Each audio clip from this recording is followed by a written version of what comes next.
Ayan guys, ngayon lang ulit ako dito nakapag-open ng aking account sa Earn Cash in Load version 2. At ngayon lang din po ulit ako dito nakapag-encode. And then, ang kinaganda dito guys sa ECNL na to, kahit matagal po tayo na hindi makapag-encode, makapag-open ng ating account is okay lang po kung kailan lang po tayo may time. Kagaya nga po nung sa akin, ilang buwan po akong ulit na hindi nakapag-encode dito sa aking second account, ngayon nga lang ulit, ay nabalikan ko po siya.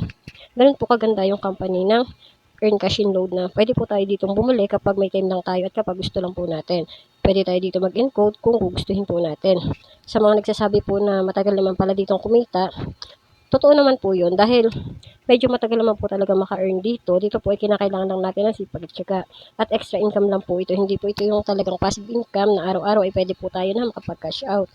Kaya sa mga hindi pa nakakaalam, pwede po kayong mag-observe muna bago kayo sumali or magtanong po muna kayo about dito sa ganito online na mag-i-encode para may idea po kayo at hindi po kayo magrereklamo kapag hindi po kayo nakapag-earn kaagad dito sa ganitong networking.